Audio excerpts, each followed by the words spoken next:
Okay, last one for today. Cities with completed trades. Robinhoods. This is the same question as problem number 2 in the SQL chapter of ACE Data Science interview. Assume you're given the tables containing completed trade orders and user details in a Robinhood trading system. Okay, so I'm going to give aliases because there are multiple tables. Write a query to retrieve the top 3 cities that have the highest number of completed trade orders. List in descending order, output the city name and the corresponding number of completed trade orders. Okay, now that I've read it once through, I'll read it again and type down what they need from me.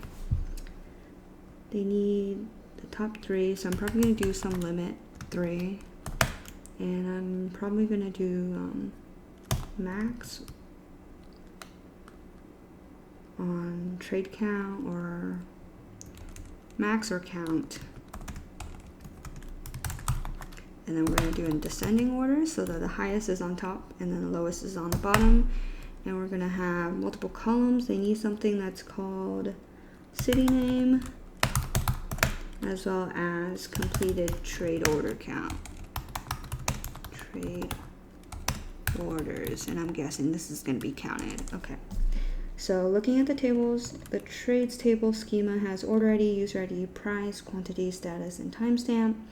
A lot of these are just like extra noise that you don't care about, like timestamp. Yeah, quantity probably don't need. User ID, order ID definitely need. Maybe price don't need. So that's a trades table.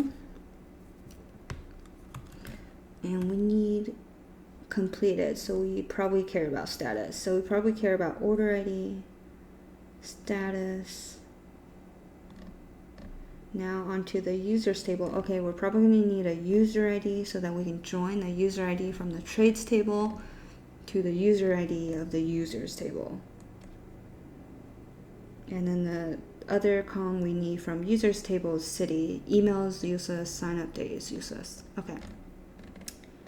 Great. So they have city and total orders. Okay, let's go ahead and just preview the trades table. I wonder if I can see more of it. Okay, so that's trades. Let's look at the second table, which is users.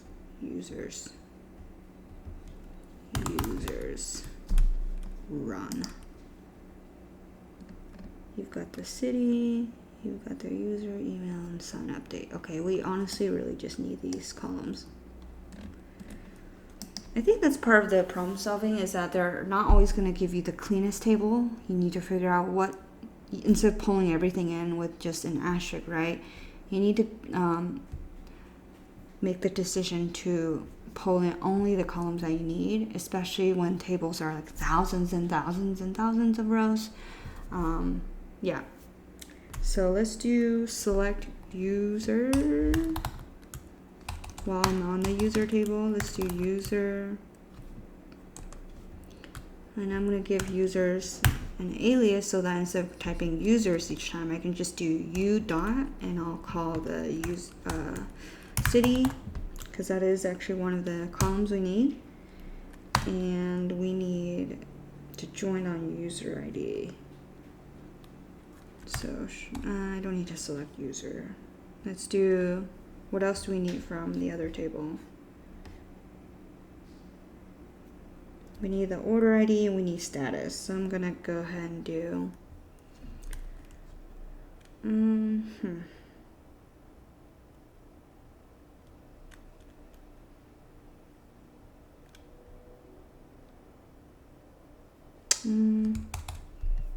let's run the code. That's fine. Maybe, actually, let me,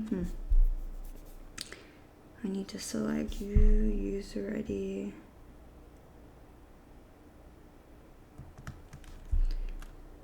I also need, I'm going to give an alias of trades T dot. I need the status I also need t dot order ID from join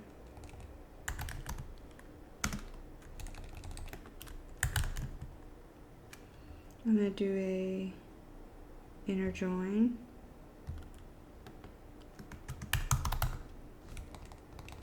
And that inner join is going to be based on the ID. Table 2, which is trades.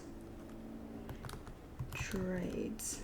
Give it a T, because up here I've already decided the alias is going to be T. On user u dot user ID equals to table 2, which is trades dot user ID. Okay, so select that from that. Let's see how that looks. Completed. Cancelled. Okay, this looks okay. And now I don't actually need to select the status. What I need to do is I need to filter. I'm going to keep it here just for now, but I'm going to filter out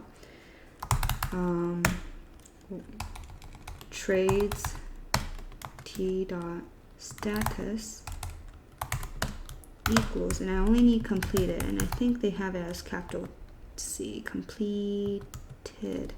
Yes. So I'm going to keep the status and order ID up here just so we can see the changes.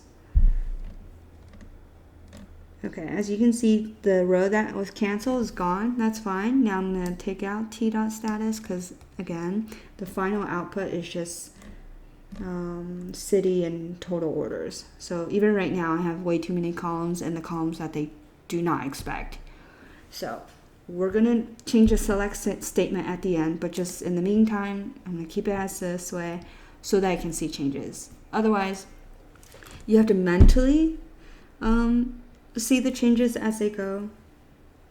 So yeah, anyways. And this is just a good way to better understand the tables too, is if you can select specific columns that you need so that you can see the changes that you need to see. Okay.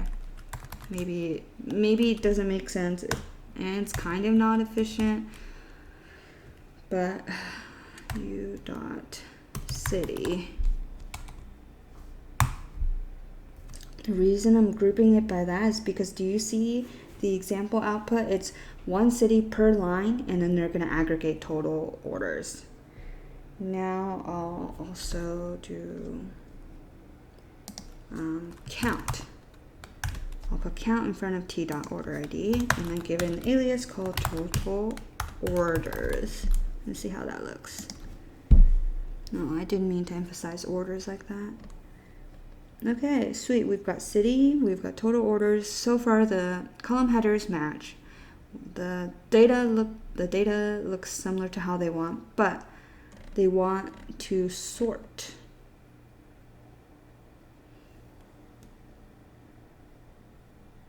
In descending order. Yeah, okay. So right now we have 3, 2, 1, 4. We need San Francisco to be on the top. So now I'll do one more. After group by, I'll do order by. Maybe order by is above group by, but let's just put it here and see if it works. Order by total orders, because that's a new alias for this function that sums up all the order IDs. And run. Oh no, I need to specify descending order. The most be on the top and the least on the bottom. There we go. San Francisco, Boston, Denver, and New York. But I made a note to say they only care about the top 3. So we're going to do limit 3. Run. There you go. San Francisco, Boston, Denver, 432. Looks good to me. And their number's a little different, but I'm just going to say that's probably due to them not updating. Maybe in submissions it'll match exactly as mine, and the example output is outdated. I'm just going to say submit. And if they say it is not the same as their example output, then I'll be frustrated. Yeah. There you go. Congrats. Yeah, so that matches. They need to update their description. Or maybe this is just like a sample and they're making it harder so you don't know it's supposed to be 432. I don't know. Anyways. A win's a win.